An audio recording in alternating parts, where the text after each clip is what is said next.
So, hello, everyone. I know for many of you it's morning, it's just past noon here. I had to laugh yesterday. Eureka started at 9:30. She gave herself that extra half hour, but I'm starting at 9. That was pretty cute. I know Eureka's not a morning person. So when I saw that start at 9:30, I'm thinking, oh, that's just way too funny. But I'm back at the regular on the hour time to start mine. So, as I usually do, I'm going to tell you about some of the patterns I've published this year, show you some of the projects that I have here beside me, and then talk about one of those projects in particular. And we'll look at one of the techniques that I use to make that project. But I want to start with, just a bit of an overview of some of the patterns that I've published this year. And there haven't been as many as there was the year before. Those of you who have been, looking at my patterns for a few years will have realized probably that I wasn't as prolific this year. And my mom's been really sick, and it's cutting into my knitting time a little. And certainly I'm still publishing, but not as many. I think I'm up to 8 this year. And last year it was way higher than that. But I am doing the stitch play patterns. So every month I release a pattern, and I meet with a group on Zoom. And I'm going to turn this light on, see if it's any better. Not really. Uh, So we meet on Zoom, we talk a little bit about the techniques, we share our projects, and it goes all year. So I published 12 different patterns over the course of the year. And 2 years ago, when this started, it was all sequence knitting, and we just knit washcloths. And then the second year, we did sequence knitting again, but we worked on cowls. And I had designed some that were knit in the round, but every quarter we did one that was knit flat and then seamed together. And some of them were rather interesting ways of seaming, just sort of interesting construction. Then this year, we're looking at different stitch patterns. They're all knit purl textures. It's all still very simple knitting. But they're all very classic traditional stitch patterns that we're looking at. So this is stitch play number 9, published in October. And this is a Harris tweed pattern. And very often you hear this one called Harris tweed ribbing, because it is based on a 2x2 rib.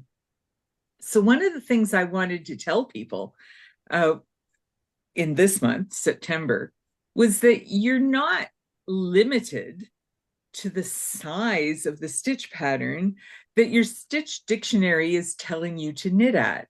With these really simple geometric shapes, you can have a lot of fun playing with scale. And so for September, I designed a little baby blanket.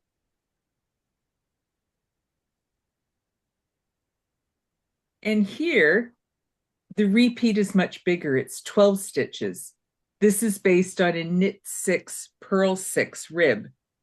So the scale's a little bigger. It's a little more appropriate for a blanket, I think. And the pattern comes with different sizes of blankets. So this is stitch play number 9 in September's. And we had a little bit of fun talking about how you can scale up the patterns. And for those of you who like reversible, this is a reversible stitch pattern. Now you can see that this is the side I've labeled the wrong side, because you can see the knob and the little bit of yarn where I darned in the ends. And it's not identical in as much as these side edges are a little different. So here the side edge is mostly reverse stocking stitch with a little bit of stocking stitch. On this side, this very first edge is mostly stocking stitch with a little bit of reverse. But it is a reversible stitch pattern, which makes it great for things like blankets. And this year, I'm focusing all of my stitch play patterns on items that are in demand for charity groups, for charity knitting. So baby blankets are one of those things that everybody's looking for charity knitting. So I wanted to make sure there was at least one baby blanket in the mix of the calendar year.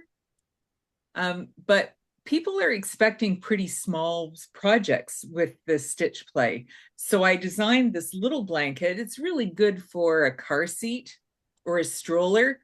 I know there are some California and Florida people here. You probably don't need baby blankets for strollers, but up here we do. So I did that small size, but the pattern also has the numbers figured out for you so you can make it bigger. But it's a really easy stitch pattern for you to do the multiplication. It's just the small one is a 4-stitch repeat. The bigger one was a 12-stitch repeat, and you can easily do the math to resize the projects. And this current month is the seersucker stitch. And it's a nice textured stitch, and it's sort of puffy like seersucker, which is how it got its name. And I designed like one of those double length wraparound twice cowls for Cascade Yarns years ago, using the seersucker stitch. And it has just been reissued. The pattern has been reissued, knit in their Eco Plus yarn. So you can find it again. It is now called Squishy Textured Cowl, which when you see the pattern makes a lot of sense because the seersucker stitch is really squishy and textured. So that's the washcloth. But I knit a couple of hats. And this one is big enough to fit me. Oh, and Susan's holding up one of her hats. And this is the smaller baby size one. And I had a little bit of fun with these hats.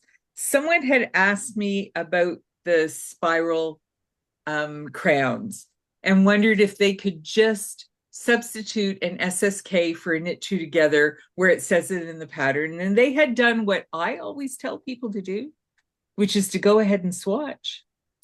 And she said it looked horrible. So she asked, why is that? And I said, well, it's because of where the stitches are brought in. And if you just do an SSK instead of a knit two together, those stitches are going to be decreasing from another edge or another side.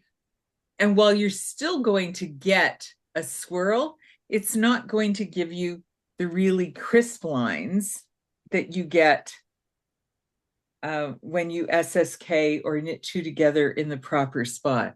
So I designed this hat twice. Once with a knit two together swirl and once with an SSK swirl. And they go in opposite directions. And because I did that, I also used a different rib on the bottom.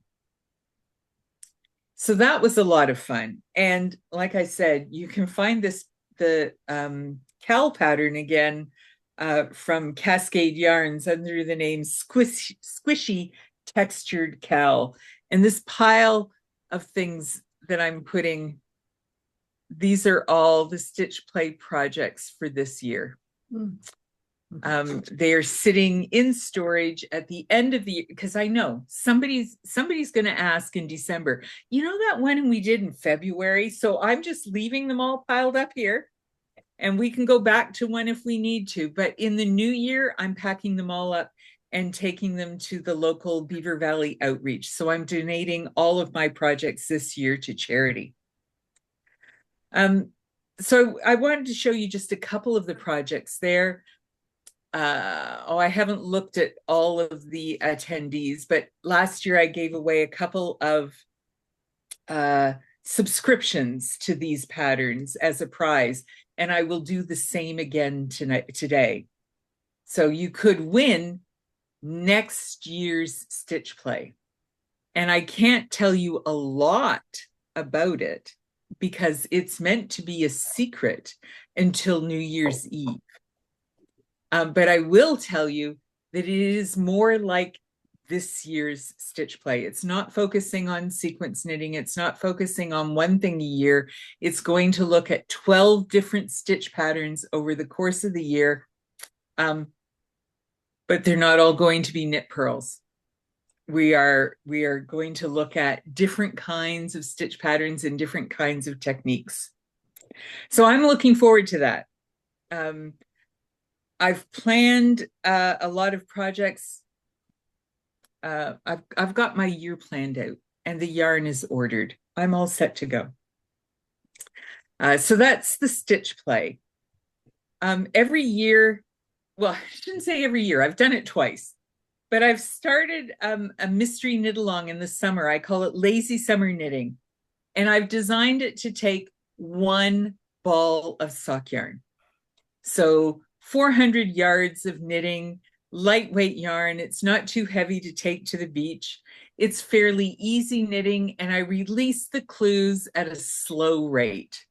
So there's been 3 clues the last couple of years. They're getting released in 2-week intervals.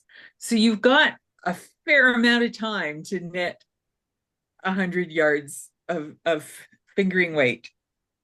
This year, I did a little light summer scarf. And it's not a rectangle, it's a parallelogram. So you get these lovely tapered ends. I think it's just fabulous. So this is clue number 1. And for those of you who did lazy summer knitting in 2024, you recognized the stitch patterns, or at least you should have. So this is quite a simple arch, but the stitch pattern was staggered, so it creates this lozenge shape. And then this was clue number 2. It's the same stitch pattern as clue number 1. It's just now I've stacked the patterns one on top of the other. And because the stitch pattern ends with this, right? It comes to a point. I used that point and just created a simple stripe. So the stripe builds right off the end of the stitch pattern from clue number 2. And that just continues to the end. But because it's knit on the bias, the stitch pattern cuts across the scarf. It's just really far more interesting than knitting something as a rectangle. So this is Lazy Summer Knitting 2025. 1 ball of sock yarn. That's what it takes. Thank you, Katie, for doing all that for me. If you buy it now, you will still get 4 clues. They will come out separately. I have not taken the photographs or done the editing to create one document for the entire pattern. You will still get the entire pattern, but you will get it in 4 documents, the introductory document, and then 3 separate clues.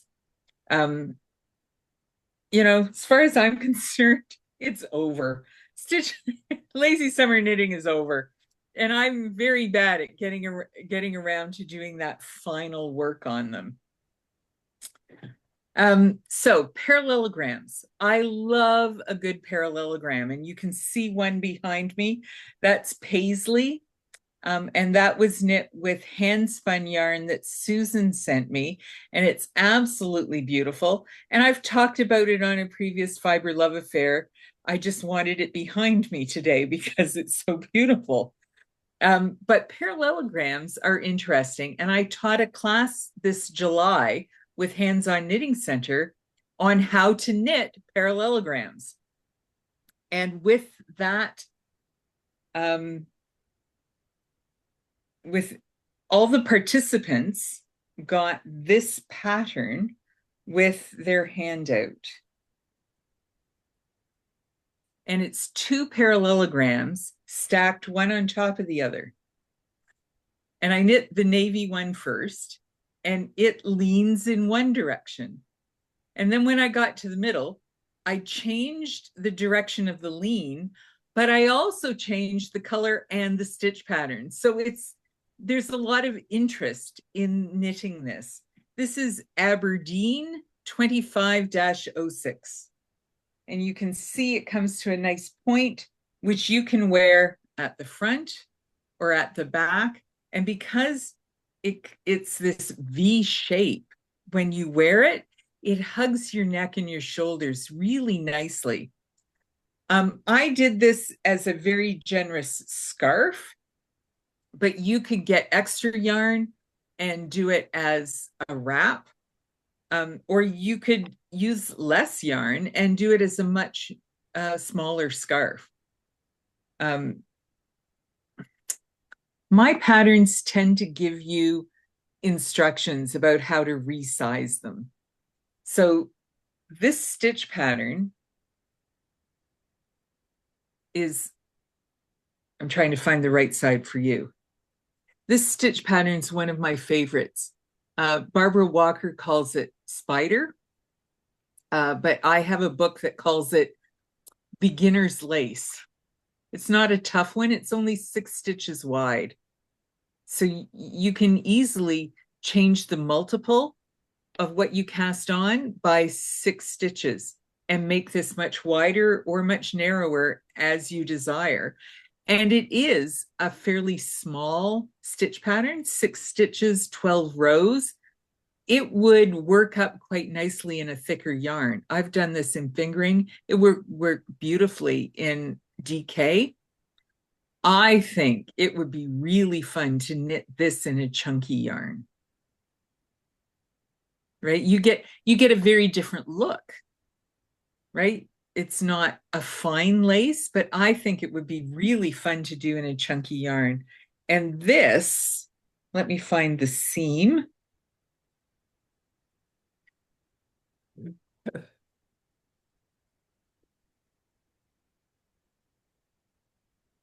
What's really good about the difference, the changing stitch patterns, is that this light blue one is literally the top 4 rows of the spider stitch.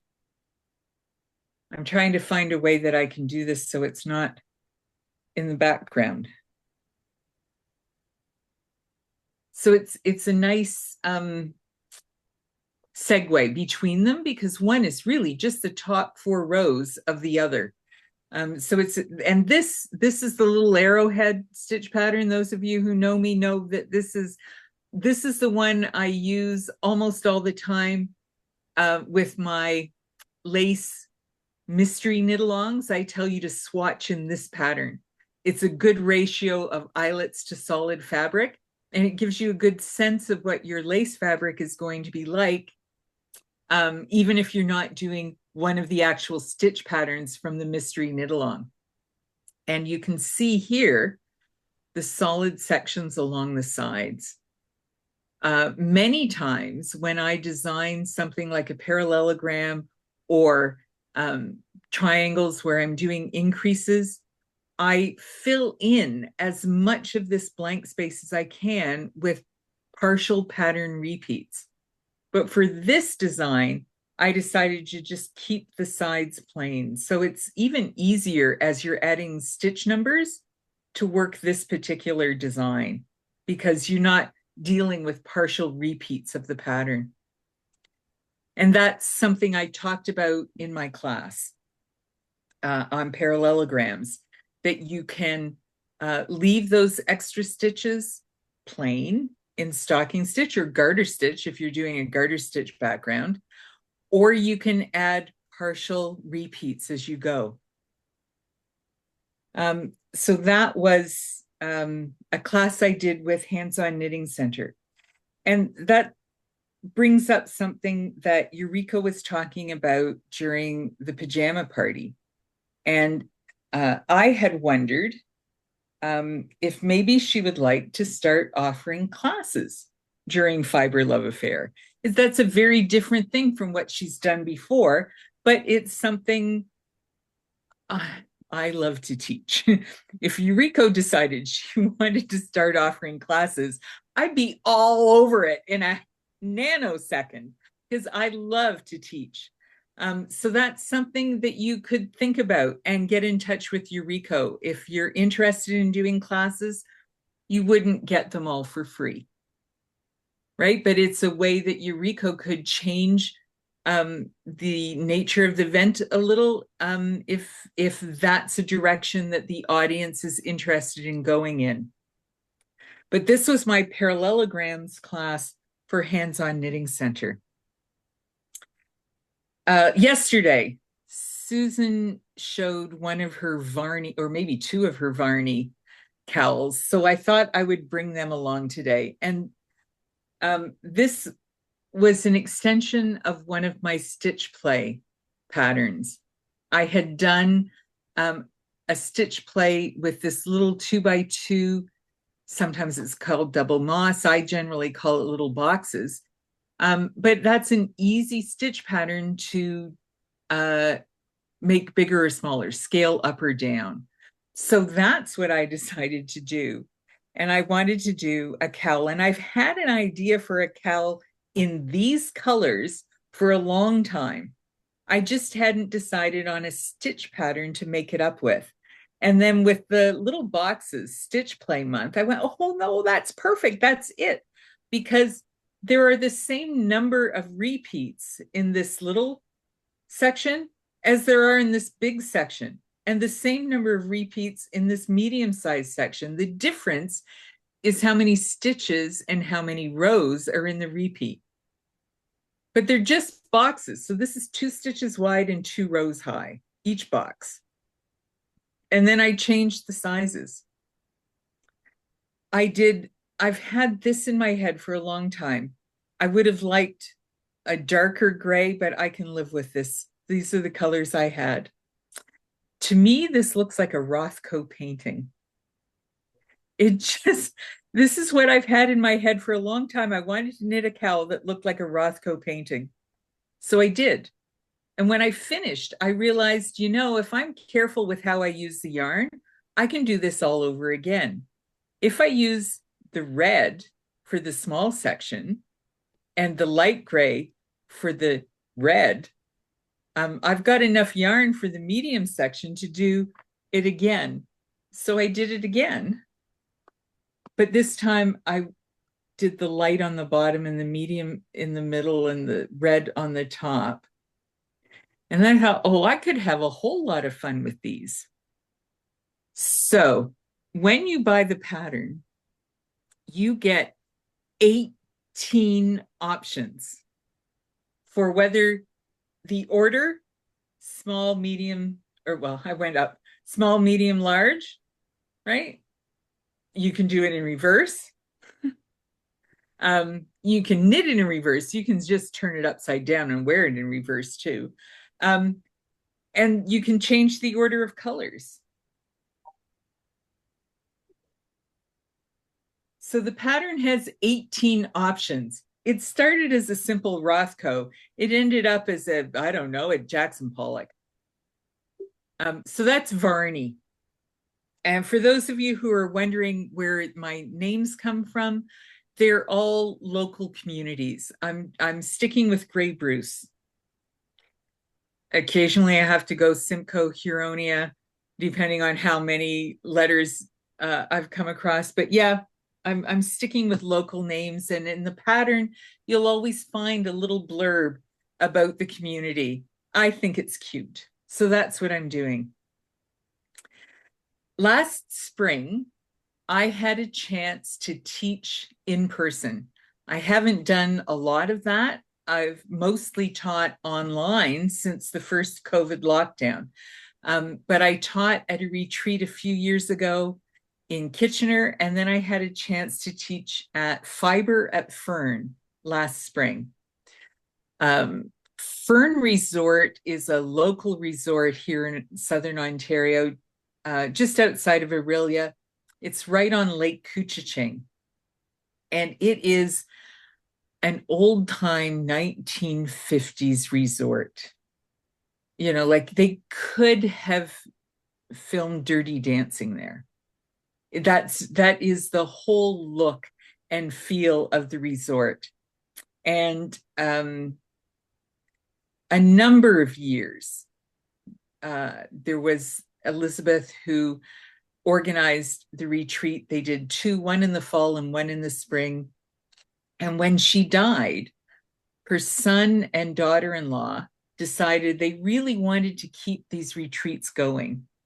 So they organized a retreat and it went really well. And then I emailed and told her I'd be interested in teaching there. And I gave her some class ideas and she thought it was a great idea. And so I got to teach at Fibre at Fern.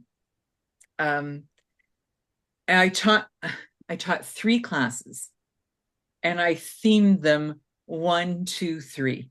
So my classes were called Knit One Below, The Stripes Go Marching 2 by 2, and 3 shawl shapes knit on the bias. And I taught them in that order.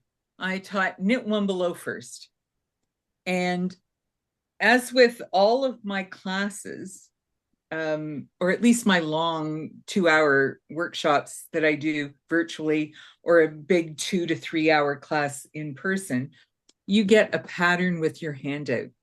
And this is the pattern that I supplied with the Knit One Below workshop.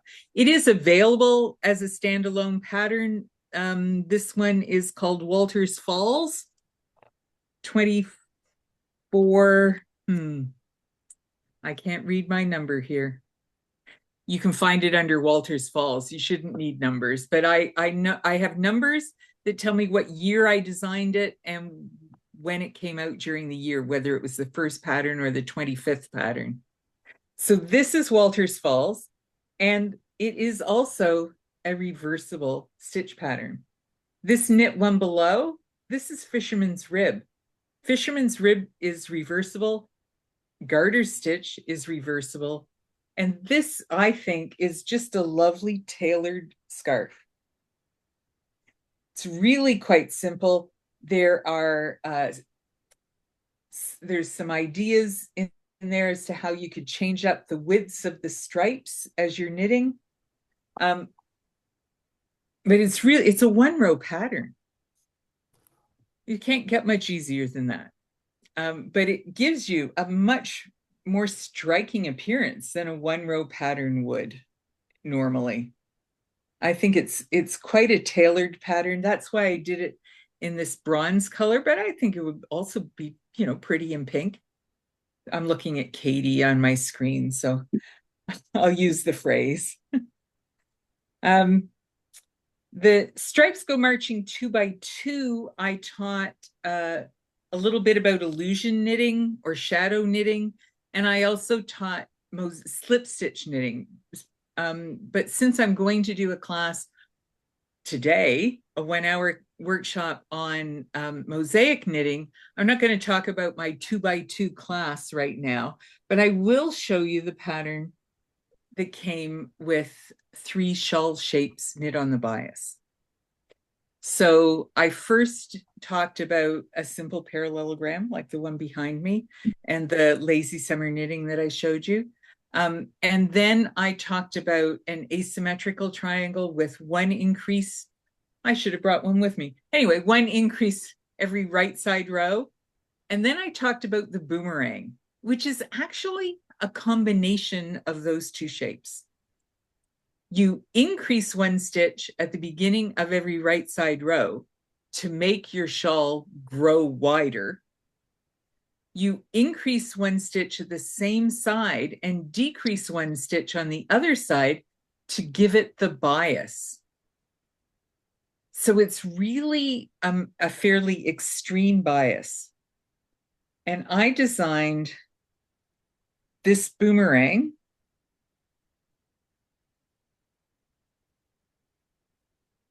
with a sawtooth edge. I'm just making sure I'm showing you the right side. So it starts here at this small point, and you knit in this direction, binding off every 12th row here. So that bind off creates the sawtooth edge.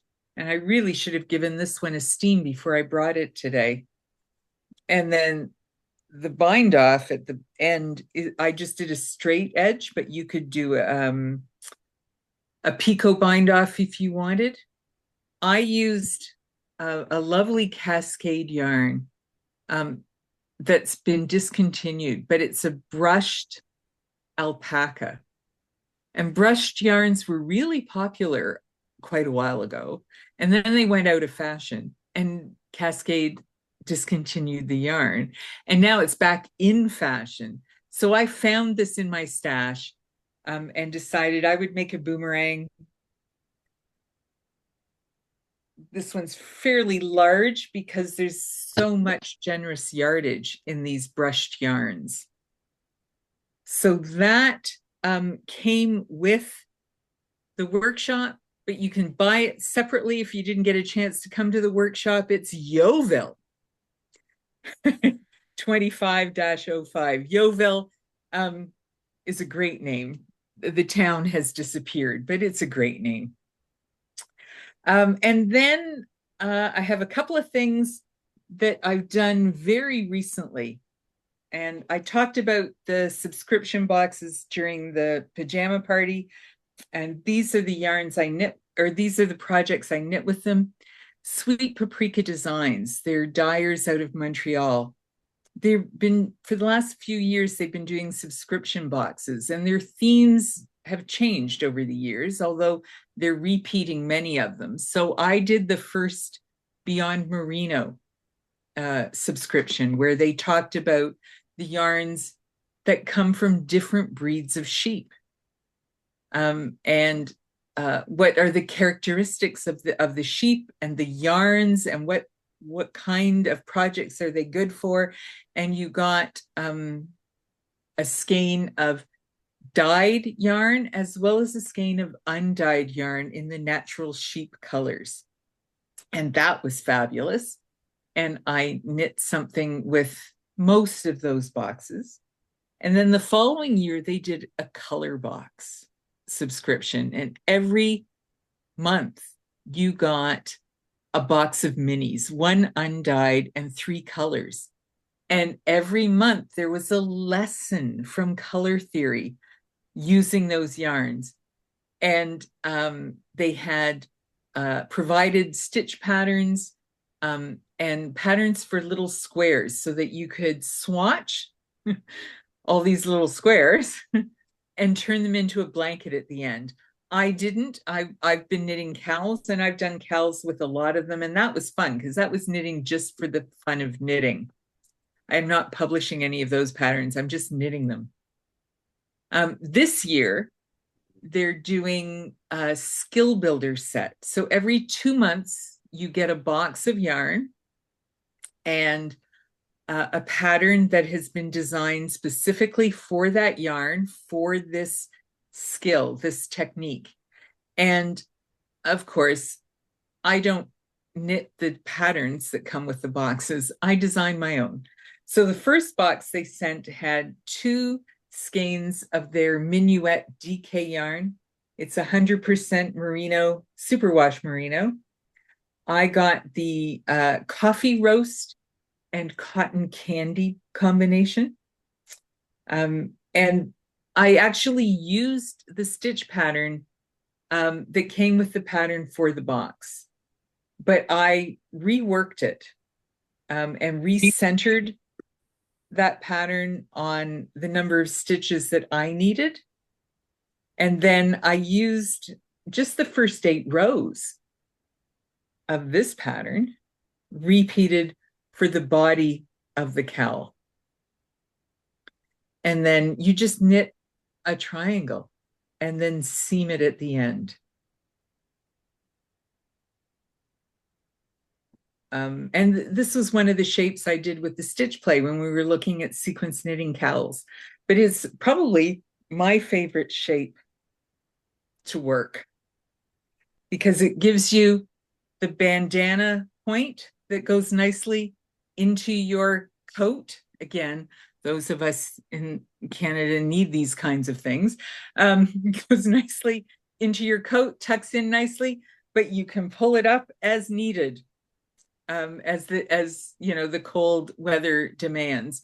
So it's one of my favorite shapes to knit. And I knit this one specifically for the size I wanted. So it's 8.5 inches wide and 30 inches long, which when you seam it gives you about 21.5 inches of a hole. It's a good size for me. You could knit it wider if you wanted a bigger, bulkier cowl if you lived even further north. Or you could knit it longer so that it doesn't hug the neck as much and it sits more down on your collar and isn't quite as heavy and warm. But this is Banks. No, this is Craig Leith. Craig Leith 25-08. This is the most recent pattern that I have published. And we're going to talk about this one. It's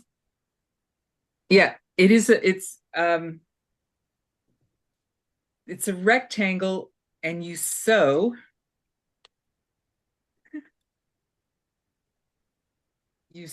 this bound off edge to this side edge. And that's how you turn it into that bandana shape. You sew this to this. And there's a seaming diagram in the pattern to show you how to do that.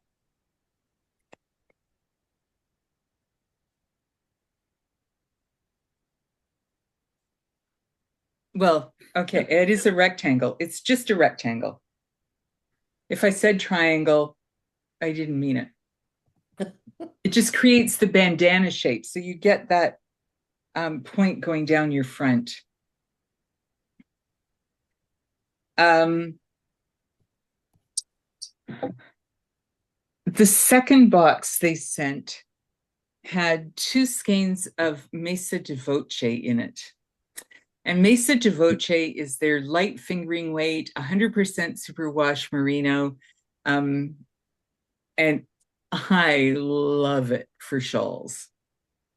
So again, I didn't knit the pattern that came with the box. I designed my own. So it's a top-down triangle, classic top-down triangle. That's the pattern of the main body. And it transitions to a scalloped border at the bottom. And the entire body of this shawl is, the pattern is shaped with CDDs. All of these, I'm going to change the camera and lay it down so you can see it a little better. I'm checking the time.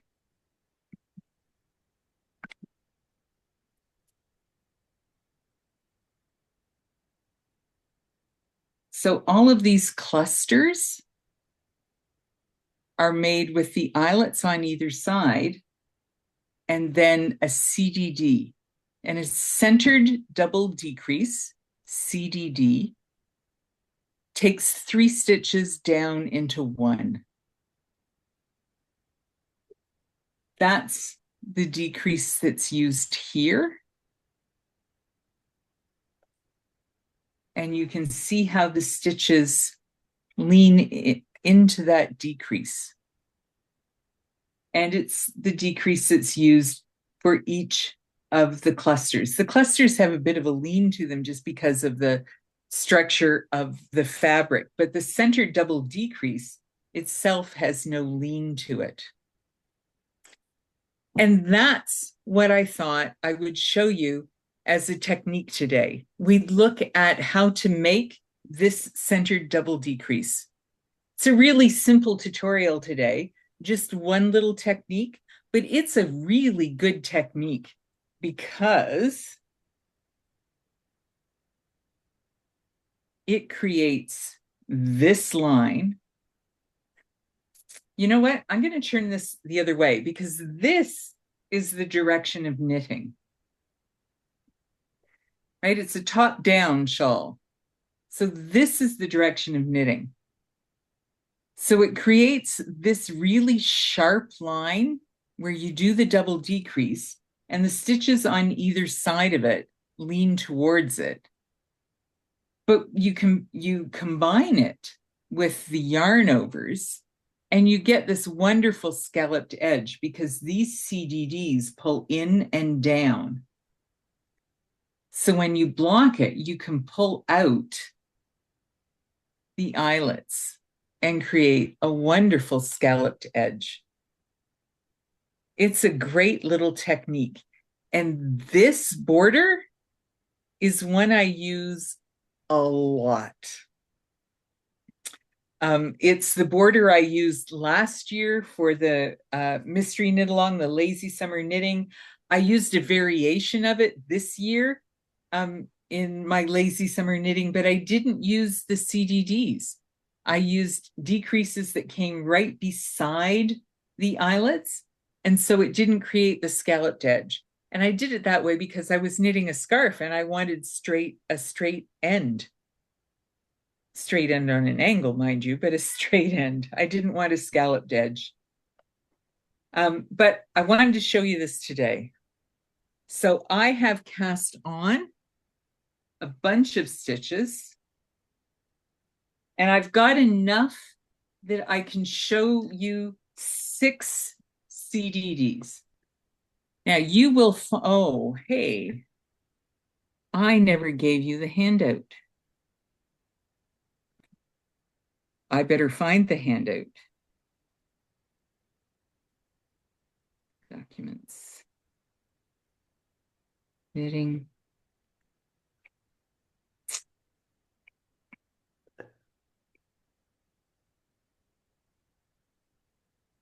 CDD.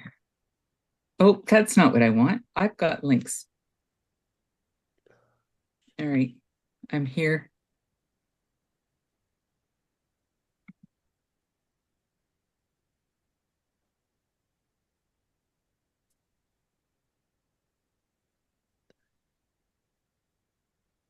Chat.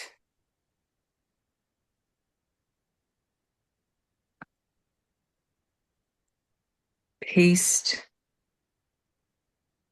Ooh, that looks odd. Let's try that again. All right, that should take you to a PDF that has a handout for the little CDD demonstration that I'm going to give you, as well as a couple of coupon codes. One of those coupon codes is from me and gives you 20% off any or all of the patterns that are self-published in my Ravelry store. OCTFLA 20, October Fibre Love Affair 20. But you should also get in that document a coupon code for Sweet Paprika Designs.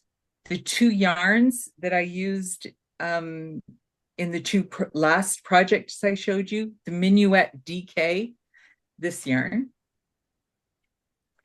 and the Mesa de Voce light fingering weight, this yarn. Sweet Paprika Designs is giving you a 20% discount on either of those 2 yarns. Not the rest of the yarns in the collection, but the 2 yarns that I'm featuring here today. So the Minuet and the Mesa de Voce. And their coupon code is FibreLove20. And both of those coupon codes are in that document, and both of those coupon codes are valid until the end of the month. And if somebody could let me know if they've clicked and they can download the document, that would be great. Yeah, it worked for me. Good. Being really Good. weird. Mine's being really weird. I don't know if it's It just takes me. a long time to load, but I can't find how to download. So let me poke around some more unless Yeah, someone has it. it's If not a you click, simple PDF. It's giving you all kinds of yeah, stuff. if you actually click on the three ellipses near the sort of link icon in the top bar, so there's a search, something that looks like headphones and three dots. If I you if you click on the three um, dots, it should give you an option to download the file. Mine's um and if I download it, Nancy's it. mine's taking me to Acrobat. Yes, that is correct. Yeah. So can I go ahead and put it in Yeah, the chat? mine. Would it be easier? I didn't hear what you said. Would it be easier if I can download it? Should I drag it to the chat for people Sure, who? if you want. Okay. Yep. Because it takes a while to load all the different Acrobat things. Thank Yeah. you, Katie. Thank you, Katie. Thank you, Katie. I got it, no problems. Good to Oh, go. that's good. That's good. Oh, yeah.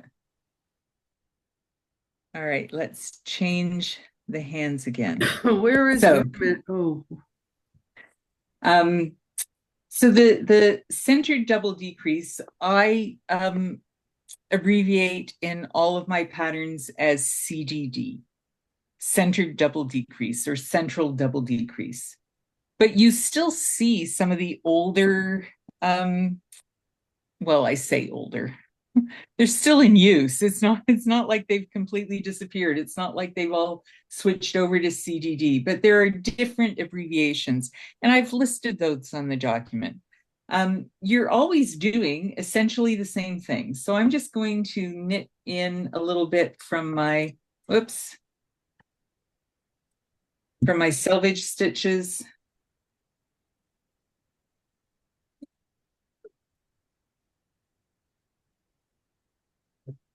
So you see it sometimes as literally slip two, knit one, pass slip stitches over, right? Or S2KP for short, or CTD. It's all the same thing. You're going to do this maneuver.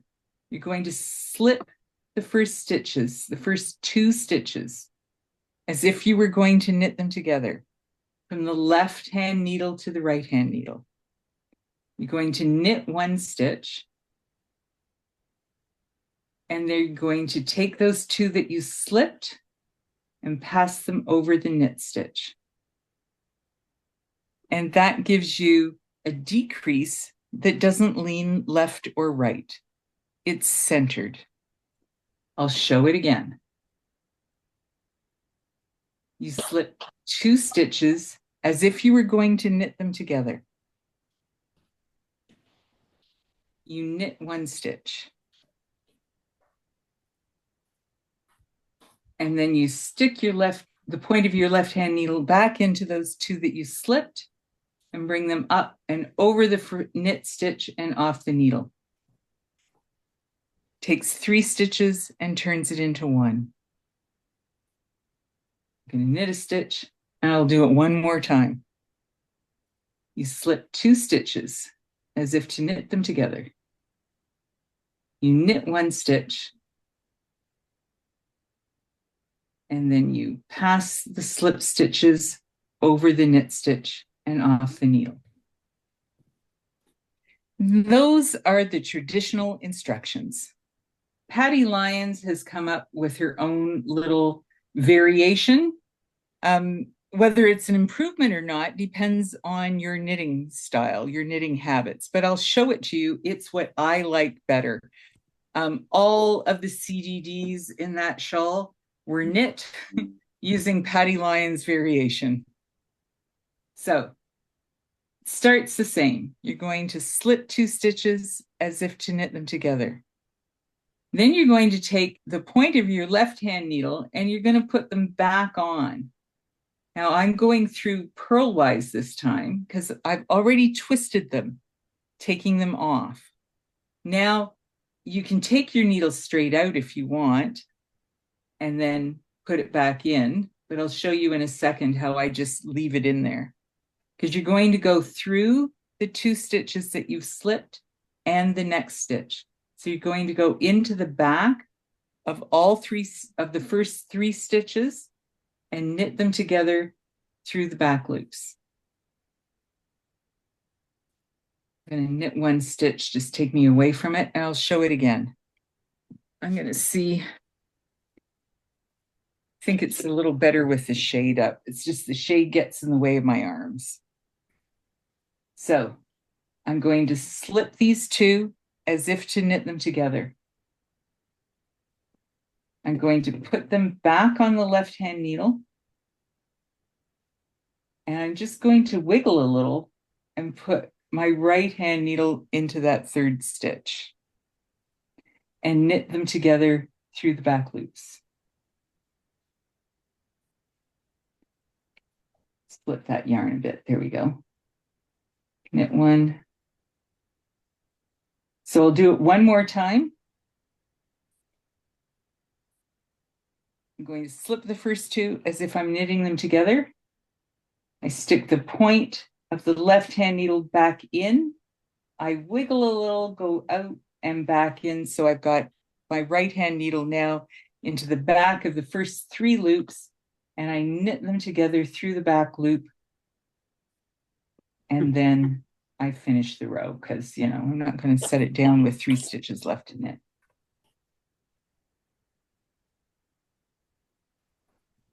Whoops.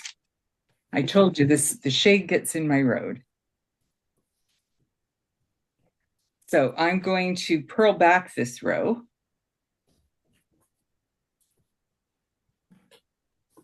And while I'm purling, you don't really have to watch me purl, but I'll try to do it under the camera. While I'm purling, I'll tell you a little bit about what's coming up for me. So stitch play, I've already mentioned. I am going to be designing 12 patterns again this year. They come out on the 1st of every month. This year, we're looking at different techniques. They're all there. Well, there's no knit purl textured patterns. They're all a little more interesting techniques. Those of you who are new to knitting, fairly new to knitting, this would be a good way to increase your stitch power. We're going to look at, I'm just not going to tell you what those techniques are. That's for New Year's Eve. This is always meant to be a bit of a mystery. So I'll be revealing all of that, and you'll see the first pattern come out on New Year's Day, because they always come on. We won't tell. No. Why would we won't tell? You can tell us. Okay. All you have to do is think about it a little, because you know I love my lace. All right. So what I'm going to do is knit across. I did 3 decreases in each technique. So I'm just going to work. I've just lost where I am here. I'm trying to talk at the same time. It does not work very well. Hit 1, CDD. All right, so this should be the middle. Yep. So I'm just going to show you again. I'm going to stack my CDDs so that you can see that line forming. So this is the traditional way. Slip 2 together as if to knit them together, knit 1, pass the slip stitch over.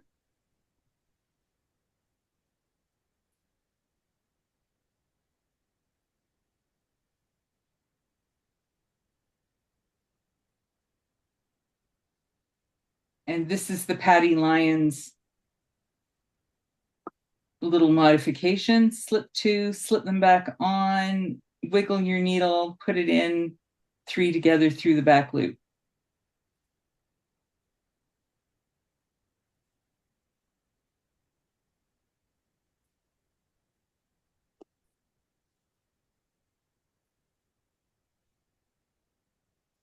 And I'll purl back. So I have divided the year into quarters for 2026 stitch play.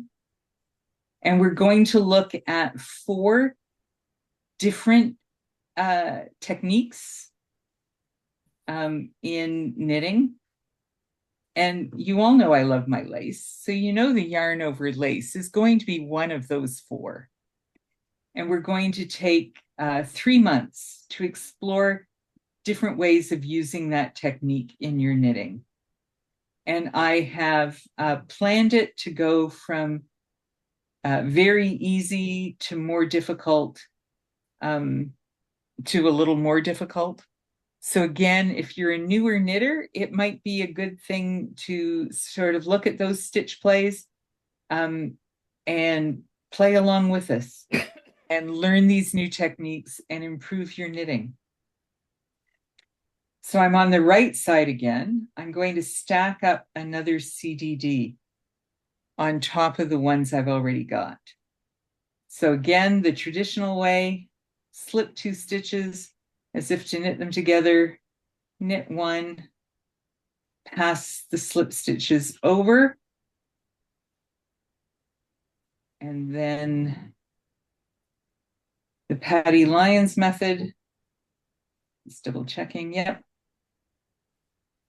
Slip 2 as if to knit them together, put them back on the needle, wiggle the right hand needle into the 3rd stitch and knit all 3 together through the back loops.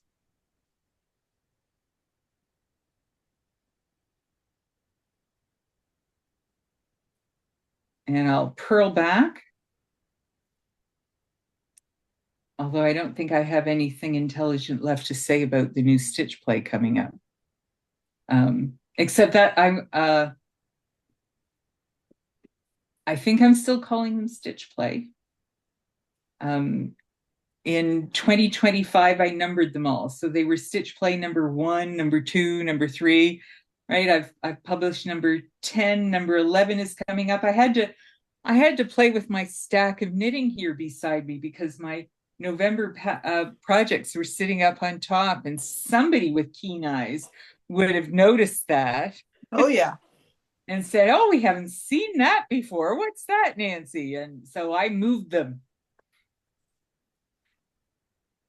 And when will that be coming out? Oh, wait, Susan, we know. Yeah. Yes. And when will that be published? Yeah. November 1st. That one, you know, that one's pretty easy. So you can see, right, these double decreases coming together.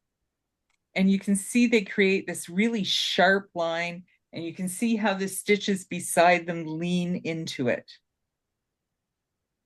That's the centered double decrease. I don't really see a whole lot of difference between the traditional method and Patty Lyons modification. This one might be a little crisper, but there's not a lot of difference. So I think, again, here's my favorite thing. I think you swatch. I think you practice both of those until you're happy with what you've got.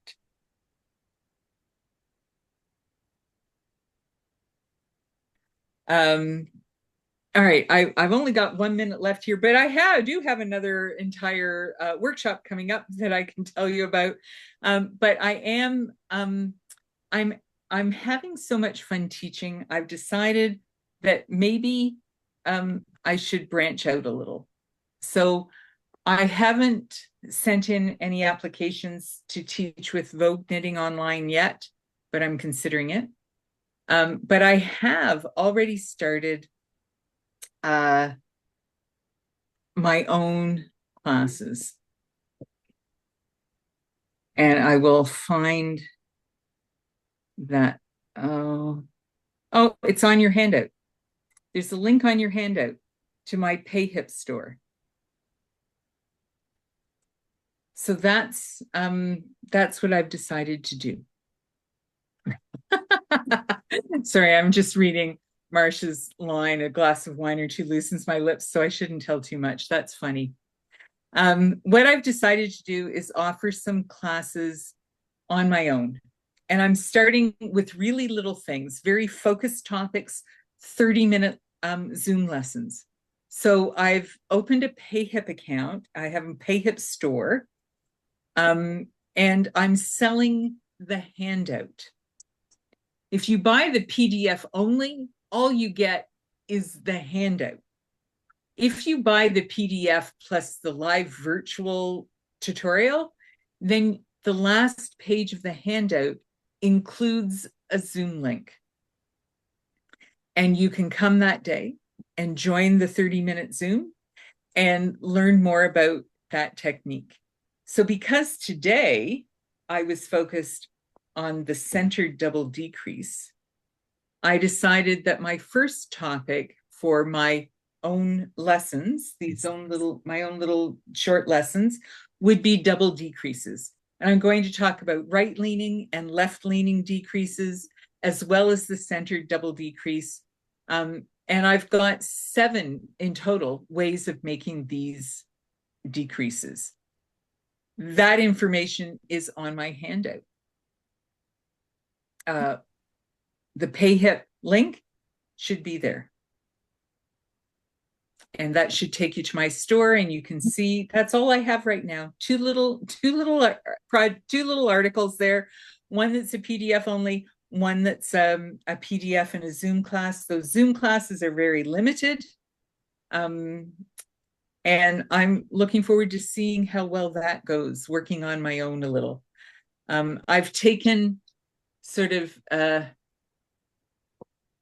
price you pay and the price that teachers are given are different. So I've sort of taken the price that I would expect to get and divided it by 4, because a 2-hour class, I'm doing 30 minutes. So I took that 20 minutes I would expect to receive from a class and divided it by 4 and charged $5. Half that for the PDF alone. Has somebody clicked on that link? Can you get to my PayHip store? Yes, Eureka, I have. Yes, it's working. Okay, that's good to know, because I can't, unless you have that link, I don't think you can find me.